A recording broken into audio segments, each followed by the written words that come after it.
Копыта бьют, а твердь земли, шаманы бьют, алгыз бубны, туманом синим над рекой, наш конь с утра идет рысцой.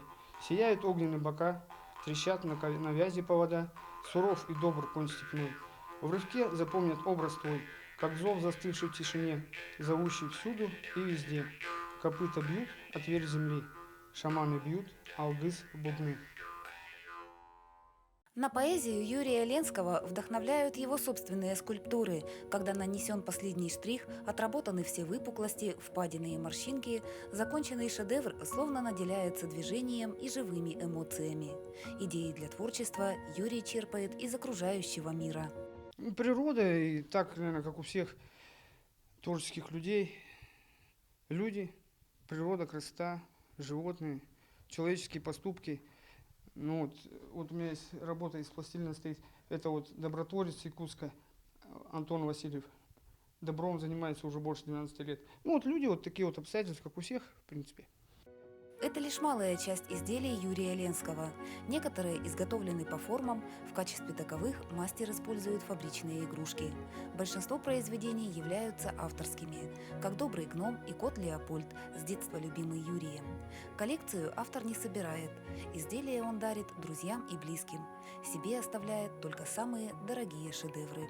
Были самые маленькие гномики, небольшие, буквально сантиметров 5. И самый большой, это сейчас у мамы стоит кот Леопольд по Артасолинскому, где-то метр с небольшим, наверное. Ну, просто у меня как бы технических средств побольше нету делать. Так-то можно и большое, и огромное сделать. Эту скульптуру автор назвал добротворцем. Она станет подарком жителю города Якутска Антону Васильеву. Заготовка дров для нуждающихся, уборка мусора, подсыпка льда на тротуарах. Антон совершает массу добрых дел просто потому, что так велит его сердце. Человек, понимающий и выполняющий свое предназначение, вдохновил Юрия на воплощение этого образа. Процесс создания шедевра долг, пока автор работает над заготовкой из скульптурного пластилина. Ну, как сказать, сложно.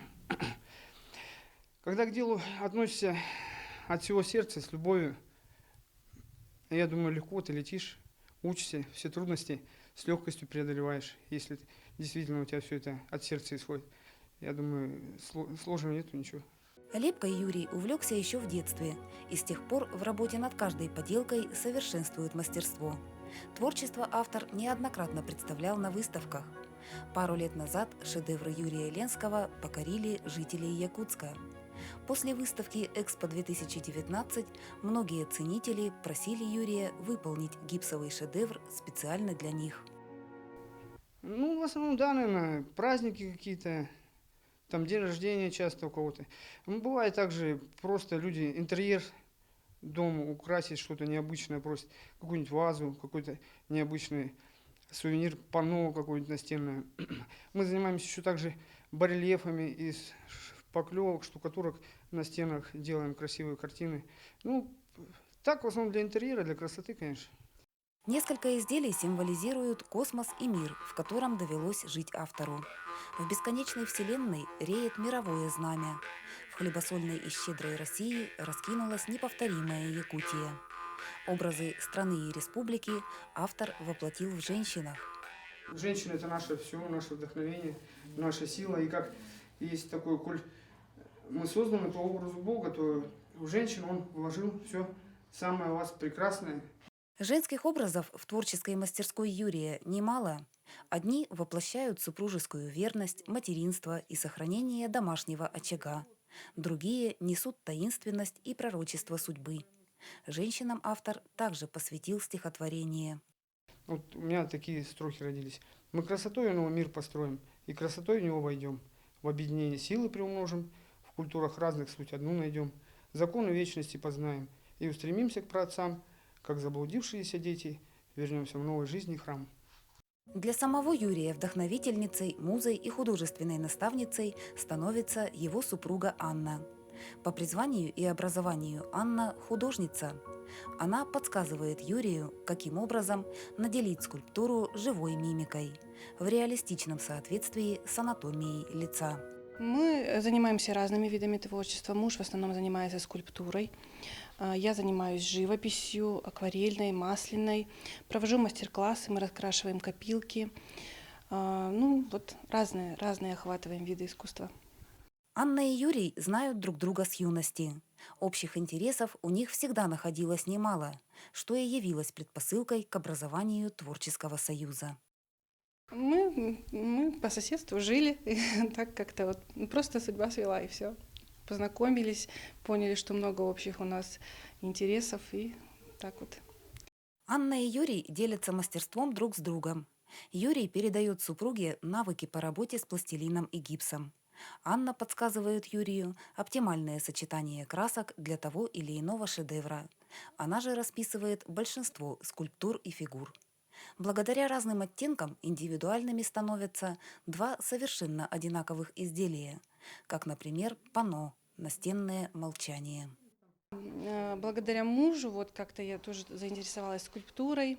Ну, пока свои авторские изделия не люблю, но помогаю замыслы воплотить, какие-то эскизы помогаю нарисовать. И потом как-то с покраской тоже вот освоение. Ну, краски — это совсем другой материал, нежели пластилин, да, поэтому вот с красками я лучше знакома, поэтому свой опыт с красками передаю. Первоначально творческий тандем Анны и Юрия был нацелен на поиски чего-то неповторимого. Наряду с переживаемым удовлетворением супруги ощущали внутреннюю потребность дарить свои находки миру. Юрий и Анна Ленские зарегистрировали индивидуальное предприятие и в марте прошлого года начали работать в Алданском бизнес-инкубаторе. Аня рисует, а Юрий Валерьевич вот скульптурой занимается, поэтому такой тандем хороший получился. И они теперь делают всевозможные мастер-классы. Юрий Валерьевич лепит такие вот скульптурки маленькие. Ребятишки на мастер-классах разукрашивают их. Ну, то есть союз очень хороший. Коронавирусный 2020 стал серьезным испытанием для начинающих предпринимателей. Мастерскую пришлось оборудовать дома. Вот такое панно украшает одну из стен в квартире. У нас творческая обстановка. У нас одна комната переделана под творческую мастерскую. Настоящий творец, наряду со стремлением к вершинам совершенства, всегда горит желанием поделиться секретами мастерства с людьми. Анна регулярно проводит мастер-классы как для взрослых любителей живописи, так и для самых маленьких художников. Во-первых, я еще пока никакой картины не продавала своей. Ну, как-то меня, может быть, в коммерцию очень сильно не тянет именно писать картины на продажу. Но самая большая, ну, не знаю, это, наверное, дипломная работа колледжа. Вот самая большая, это где-то был 1,5 метра полотно, роспись шелка. Но после этого все равно были, конечно, большие изделия, большие картины, но уже поменьше. Так я сейчас все не вспомню, их много. Мне нравится очень даже. И я так думаю, что будущее все-таки есть за этим искусством. Гипсовые копилки ожидают своего часа. Их надлежит раскрасить на очередном мастер-классе детям и подросткам. Покидая мастерскую, интересанты заберут расписанные шедевры с собой. Уроки Анна проводит как по росписи гипсовых изделий, так и по живописи. Под руководством художницы алданцы создают натюрморты, пейзажи и портреты. Тем более, что опыт педагогический у меня тоже большой достаточно уже. Ну как, не сказать, что прям большой, но я, да, еще учась в университете начинала потихоньку преподавать уже тогда. Аня проводит мастер-классы для молодежи, которые поступать собираются в художественные вузы. Они тут проходят мастер-классы, подготовка к поступлению в высшие учебные заведения, на художественные, очевидно. Вот, ребятишки с удовольствием ходят, с родителями ходят, друг другу дарят подарки, мастер-классы. То есть это можно даже сделать. К 8 марта коллектив может прийти, там, на 23 февраля женщинам, мужчинам подарить сюда можно, чтобы коллектив пришел и дружно порисовал. Реалистичность линий, соблюдение пропорций, игра цвета. Неповторимой завершенная картина станет лишь при сочетании массы условий. Между тем, Анна убеждена, Научиться рисовать может каждый. Писать картины, по мнению художницы, так же реально, как и научиться писать ручкой.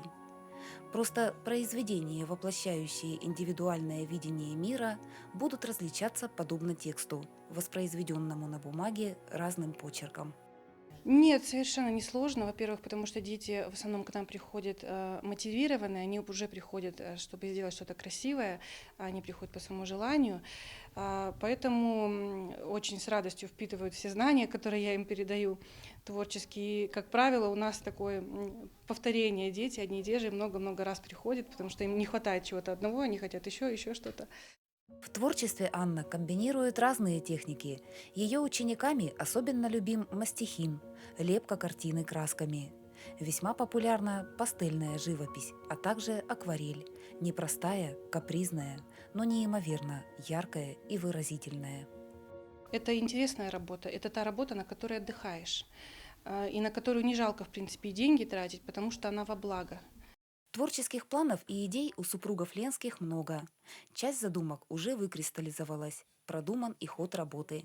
Над некоторыми масштабными идеями идет теоретическая доработка на перспективу. Планирую и авторским больше творчеством заниматься, конечно, не только преподаванием, но и есть еще некоторые планы расширять мастер-классы, больше давать этих техник каких-то детям. Вот. Но для этого нужно некоторое еще техническое оборудование. Якутские сувениры заказывают, на подарки везут куда-то за пределы республики. А вообще задумка была у Юрия Валерьевича такая, чтобы его работы были востребованы на благоустройство города родного. Скульптуры, которые можно было бы разместить в парках, в зонах отдыха и так далее. Но будем надеяться, что это все-таки еще займет свое место. Юрий работает как с гипсом, так и с глиной, а также с бетоном. Порой супруги, прогуливаясь по городским аллеям и скверам, видят, как в будущем тот или иной уголок украсят выполненные ними вазоны, цветники и скамейки с причудливой лепниной. А детские площадки оживят забавные фигурки сказочных героев.